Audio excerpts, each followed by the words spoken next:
네, 6.25 전쟁 70주년을 하루 앞둔 어제 북한이 대남 군사행동 계획을 보류하기로 전격 발표했습니다. 김영철 노동당 중앙위원회 부위원장도 어젯밤 담화를 통해 남북관계 반전 여지를 시사했습니다.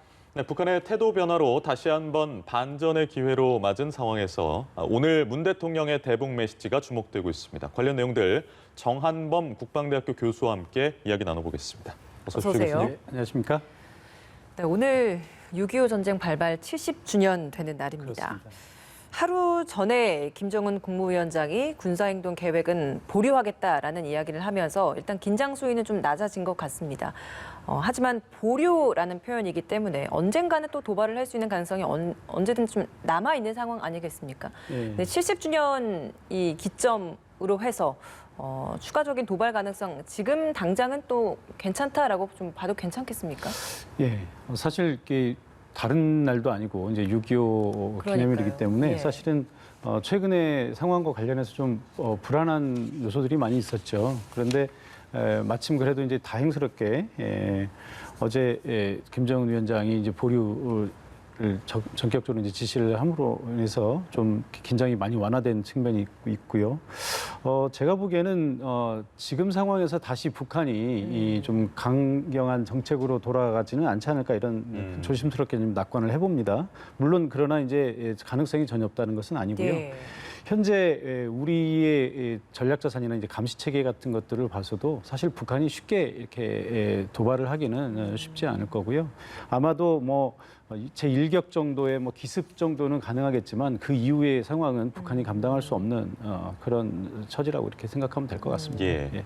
70년 전 6월 25일 새벽 4시에 전쟁이 발발을 했었기 때문에 오늘 새벽 4시에 한미 국방장관이 공동 발표문을 공개했습니다. 내용 보면 싱가포르와 9.19를 지켜라. 그리고 연합훈련에 대한 언급이 있었기 때문에 연합훈련이 재작년까지는 진행이 되다가 작년엔 축소됐었고 올해는 코로나 때문에 지금 3월에 키리졸브, 구 키리졸브 그리고 독수리 훈련 4월에 원래 했었죠. 구 독수리 훈련. 예. 뭐 이게 이제 폐지가 됐었다가 올해는 어떻게 될 것이냐. 이거에 대한 지금 북한이 이게 되게 민감한 사안이라서요. 어떻게 보십니까? 그렇습니다. 우리가 이제 한미 연합 훈련을 할 때 이제 우리 쪽 요소들만 이제 생각하기 쉬운데 사실 이제 북한 쪽 입장도 한번 좀 생각해 볼 필요가 있습니다. 그러니까 우리는 사실 순수하게 뭐 우리가 공격 훈련을 하거나 이런 건 아니고 대부분 우리 훈련은 이제 방어 훈련이거든요. 그래서 우리는 사실 그런 의도를 가지고 있지는 않은데 북한 쪽에서는 항상 우리 쪽의 훈련을 굉장히 민감하게 받아들이고 있습니다. 그러니까 뭐 좀 전에도 말씀드렸습니다만 현재 북한과 우리 사이의 어떤 전력의 격차나 이런 것들은 아주 뭐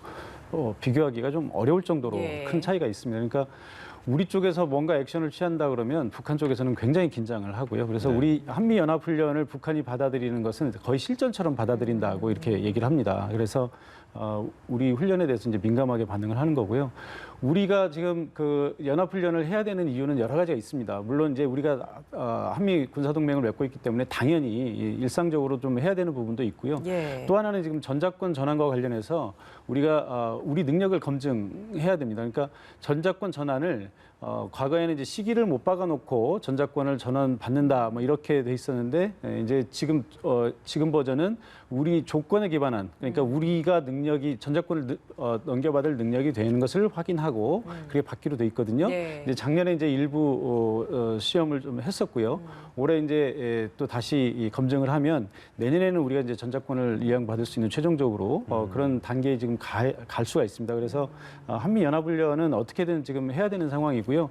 이것을 뭐 축소할 거냐 하는 것은 이제 과거에 옛날에 북한과 관계가 개선되기 전보다는 당연히 축소되겠지만 지금 상황에서는 지나치게 또 축소할 수는 없는 그런 고민도 있다고 이게 이렇게 8월에 원래 연합지휘소 훈련이 예정이 돼 있잖아요. 그렇죠. 옛날에 이제 을지 프리덤 가디언 그렇습니다. 훈련이었는데 이거는 예정대로 진행을 일단 한다 쪽에 무게를 두시는 건가요?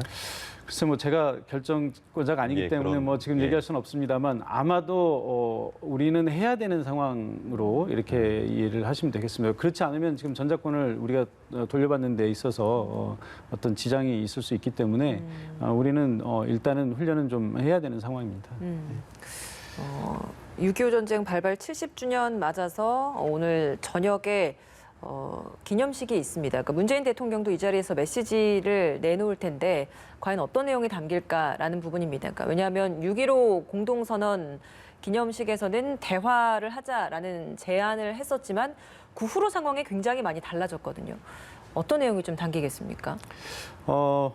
지난번 사실 그 6.15 때도 지금 저는 이제 이렇게 봤습니다. 이제 대다수 이제 언론들이 6.15를 전후해서 북한이 강경하게 나왔기 때문에 강경한 정책 위주로만 이제 보도가 됐었는데 제가 본 건 조금 달랐습니다. 그러니까 6.15 전날과 후에는 그러니까 14일과 16일에는 북한이 이 대남 강경 멘트를 쏟아냈는데 네. 15일은 그러지 않았어요. 그러니까 그것은 뭐냐면 이제 김정일 위원장과 김대중 대통령 사이에 맺어졌던 그러니까 선친의 업적을 예. 그 당일날 훼손하는 것은 아무래도 좀 김정은 위원장으로서도 좀 부담이 있었지 않나 이렇게 생각을 하는데 그런 점에서 보면 북한이 그 대남 기조를 완전히 대결 구도로 가려고 하는 것은 아닌 것 같습니다.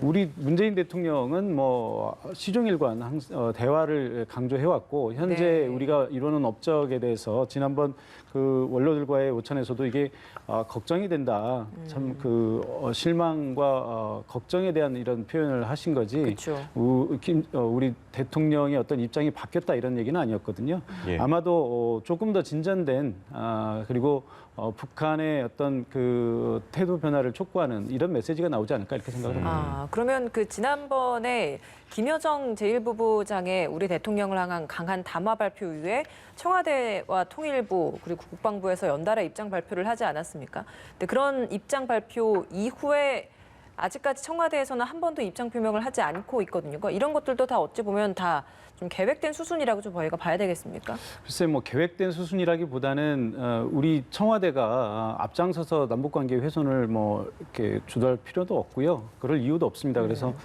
일단 북한이 하는 행동에 대해서는 이제 엄중하게 우리가 경고를 하고 또 재발 방지를 이제 촉구를 했지만 일단 현재의 대북 정책 기조는 유지해 간다라는 게 우리 기본 입장이고요. 또 그렇다고 해서 뭐 북한이 어제 뭐 김정은 위원장이 갑자기 보류 지시를 했다고 해서 예. 또 우리가 거기에 또 바로 또 이렇게 뭐 입장 경고망동하는 예. 뭐 이런 것은 좀 지양할 필요가 있고요. 아마 좀 긴 호흡으로 이렇게 바라보지 않을까 이렇게 생각을 합니다. 예, 알겠습니다. 알겠습니다.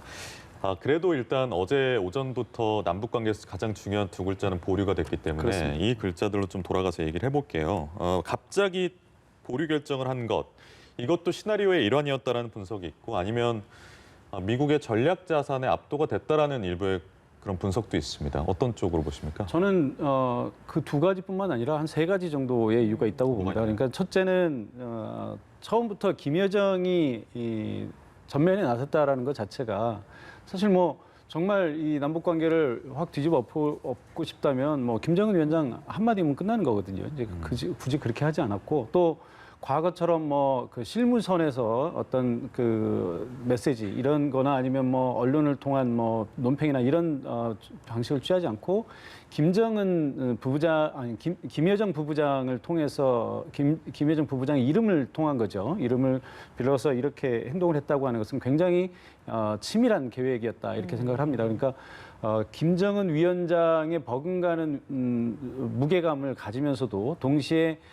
향후에 이 문제를 언젠가는 전환시킬 수 있는 여지를 남겨놓은 것이라고 해석할 수밖에 없는 거고요. 그래서 이것은 이제 시나리오냐라고 물으신다면 이렇게 대답을 할 수밖에 없는 것 같습니다. 길게 보면, 그러니까 전국적으로 보면 언젠가는 국면 전환을 대비해서 김정은 위원장이 김정은 위원장 카드는 남아 있었다라고 볼 수 있고요.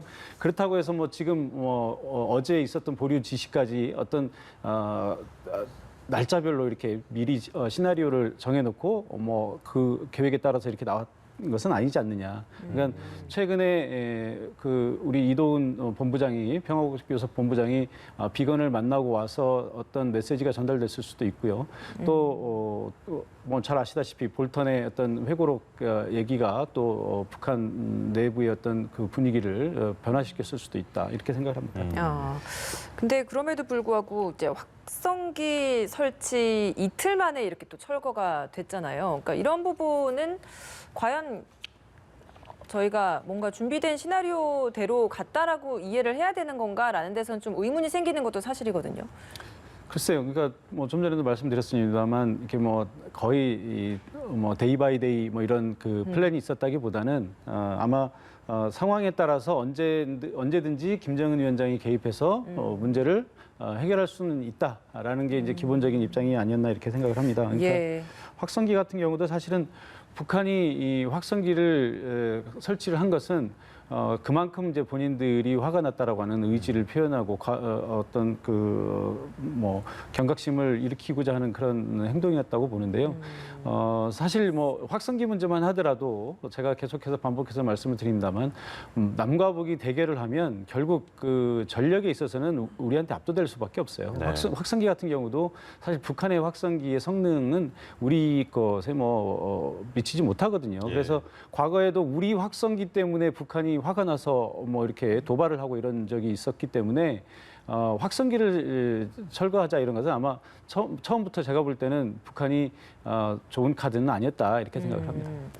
그 김정은 국무위원장의 보류 관련된 이야기가 노동당 군중앙군사위원회 화상회의 그리고 그것도 예비회의를 통해서 진행이 된 거였습니다. 이게 예비회의가 공개된 것도 이례적이기도 하고 화상회의가 진행된 것도 이례적이기도 하고 그런 화상회의, 예비회의를 통해서 이런 중대한 것들이 결정된 것도 상당히 좀 이례적인 부분이 있어서 그 배경 좀 어떻게 좀 분석하고 계십니까? 예, 일단은 이제 절차 측면에서 한번 짚어볼 필요가 있는데요. 예. 이제 말씀하신 대로 화상회의, 예비회의 이게 다 전례가 없는 거고요. 예. 뭐 그 화상회의라고 하는 것은 그 코로나 전국을 이제 좀 대입시켜 보면 좀 이해는 될 수 있습니다. 그러니까 지금 현재 김정은 위원장이 평양에 있지 않은 것 같고요. 주로 지금 외곽에 머무르고 있는 것 같습니다. 그래서 아마 그 대면 회의를 하는 것이 좀 부담스러웠을 가능성이 있고요. 두 번째 이제 예비 회의라고 하는 것은 어쩌면 이제 나중에 본회의에서 조금 더 중요한 발표를 위한 어떤 사전 정지 작업일 수도 있고 또는 현재의 결정이 잠정적인 것이다라고 하는 메시지를 던지는 걸 수도 있습니다. 그러니까 우리 이 남한이나 이제 미국 그 정부에 대해서 이것이 최종적으로 결정난 것이 아니기 때문에 당신들도 여기에 준해서 뭔가 상응하는 조치를 해야 된다. 뭐 이런 네. 의미가 아닐까 이렇게 생각을 합니다. 그리고 이제 그 여기서 그 예비 회의를 통해서 나온 결과라고 하는 것은 이제 좀 전에도 말씀을 드렸지만 언제든지 이제 본회의라고 하는 데서 뒤집혀질 수 있기 때문에 예. 나중에 또 북한의 정책 변화의 가능성에 대해 대비한 뭐 이런 측면도 있다고 이렇게 생각합니다. 그러니까 보류 같은 약간 중간지대적인 결정을 본회의 정식 회의에서 하기에는 좀 무게감이 떨어지기 때문에 그렇죠. 예비회의라는 이례적인 절차를 마련했다라는 분석이셨고 노동신문 이야기를 좀 해볼게요. 워낙에 이제 북한 주민들의 의존도가 높은 매체다 보니까 그렇습니다. 이게 연락사무소 폭파나 이런 것들이 너무 대대적으로 보도가 됐었는데 그 이후에 갑자기 보류하겠다. 그 이후에 대남 강경 논조가 그냥 바로 사라져 버렸어요. 이거는 북한 주민들 입장에서도 좀 혼란스럽지 않겠습니까? 그럴 것 같습니다. 일단은 뭐 굉장히 몰아쳤기 때문에 북한 주민들도 이제 다시 뭐 특히 이제 뭐 대남 사업이라 하지 않고 대적 사업 뭐 이런 식으로 표현하지 않았습니까? 이제 남한이 이제 더 이상 뭐 동반자가 아니라 이제 적이다 뭐 이런 표현을 쓴 것인데 북한 주민들도 아마 이게 다시 이제 옛날로 돌아갔구나 하는 생각을 많이 했을 것 같습니다. 그런데 갑자기 이제 이렇게 된 것은 글쎄 이제 뭐 여러 가지 이유가 있을 것 같긴 한데 일단은 북한 내부의 어떤 불만이나 이런 것들을 다독이는 것이 어느 정도 좀 정리가 됐다 이렇게 판단할 수도 있고요. 또 하나는 이제 북한이기 때문에 어찌 보면 역설적으로 북한이기 때문에 가능한 것이다. 북한이 유일 지도 체제이기 때문에 김정은 위원장의 말 한마디면 모든 것이 다 뒤집힐 수 있다라는 것을 다시 또 한번 보여주는 어떤 뭐 그런 계기도 되었다 이렇게 생각을 합니다. 예. 저희가 하루하루가 달라지는 북한의 태도 때문에 이제 매번 한 행동 하나에 대해 의미를 부여해서 접근을 해볼 수밖에 없는데 어제 저녁에 또 김영철 노동당 중앙위 부위원장이 담화를 발표하지 않았습니까? 이 내용을 보면 남측의 행동 여하에 따라 남북 관계의 전망을 점쳐볼 수 있다. 이런 내용이 주된 내용이었습니다. 어떤 의미로 좀 해석을 하셨습니까? 사실 여기서 두 가지 포인트를 볼 수가 있는데요. 예. 첫 번째는 김영철 위원장이 이제 부위원장이죠. 예. 여기 등장했다고 하는 것은 과거에 대남 강경 노선을 주도했던 김영철 위원장이 남북 또는 이제 북미 협상을 주도했단 말이죠. 그러다가 이제 하노이 회담이 결렬된 이후에 다시 들어갔어요. 그리고 그쵸. 이제 한동안 보이지 않다가 최근에 다시 또 대남 강경 노선 김여정 부부장을 필두로 한 그 대남 강경 노선을 펼치면서 다시 이제 김영철 이름이 등장하기 시작했거든요. 그런데 다시 그랬던 김영철이 우리의 관계 전망을 점쳐볼 수 있다 이런 표현을 썼다는 얘기는 예. 다시 또 대화의 국면으로 갈 수도 있다라고 하는 메시지를 좀 준 것이다 저는 이렇게 봅니다. 그러니까 김영철이 주로 대결 국면을 주도하던 사람인데 지난번 북미 정상회담과 또 이번에 또 다시 남북관계 전망에 대해서 또 다시 얘기했다라고 하는 것은 우리와 미국에 주는 어떤 메시지가 있는 것이다 이렇게 생각이 됩니다. 네, 그러니까요. 미국 얘기 좀 해보려고 했었는데 예. 그동안 이제 북한이 군사적으로 모종의 회의를 하고 나면 꼭 빠지지 않는 게 핵이라는 이제 글자였는데 이번에는 빠졌습니다. 이게 미국의 심기를 건드리지 않기 위해서다라는 분석이 나오고 때마침 이제 마크 네퍼 국무부 차관보가 외교의 문이 열려 있다라고 했지 않습니까? 그렇습니다. 북미 대화가 언제 어떤 형태로 재개가 된다면 어떻게 좀 예측하십니까? 글쎄요, 그 부분을 예측하는 거 지금 쉽지는 않을 것 같습니다. 왜냐하면 다른 모든 조건들이 다 이제 충족된다 하더라도 지금 현재 트럼프 대통령의 두 번째 임기를 이제 결정하는 미국 대선이 올해 11월에 있기 때문에 트럼프 대통령이 현재 뭐 잘 아시다시피 코로나 사태 또 뭐 플로이드 사태 뭐 이런 등등해서 국내 문제가 너무 복잡하지 않습니까? 예. 이런 상황에서 이제 다시 이 북미 정상회담을 한다든지 외교에 집중을 한다든지 하는 것은 사실 현 상황에서는 크게 기대할 수 있는 상황은 아닌 것 같고요. 다만 그럼에도 불구하고 만약에 이것이 미국 대선에 도움이 된다고 한다면 트럼프 대통령이 언제든지 북미 대화 또는 북미 정상회담에 나설 수 있다 이렇게 생각을 합니다. 뭐 만약에 이제 트럼프 대통령이 직접 나설 수 없는 상황이라고 한다면 예를 들어서 뭐 폼페이오 장관을나 또는 그 비건 부장관이 예. 나서서 이제 회담을 하는 방법도 있을 수 있고요. 또 하나는 지금까지 이제 트럼프 대통령이 외교적인 치적으로 내세워왔던 북한의 핵 개발 또는 미사일 개발이 중단됐다라고 하는 것 이것이 만약에 이제 그 북한이 조금 더 나가서 SLBM이나 ICBM을 발사하는 상황으로까지 간다면 정말 트럼프 대통령에게는 정말 외교적 자산이 남는 게 하나도 없는 게 되거든요. 이런 것들을 지키기 위해서라도 아마 뭐 그 대화 내지는 또 어떤 작은 선물을 줄 수도 있다. 뭐 이런 생각이 가능하겠습니다. 그러니까 뭔가 성과를 내기 위함이라기보다는 현 상태라도 유지하기 위한 관리한다는 뭔가 의미가 강한 조절이 거죠. 필요할 것. 예. 알겠습니다. 정한범 국방대학교 교수였습니다. 오늘 말씀 고맙습니다. 네, 고맙습니다.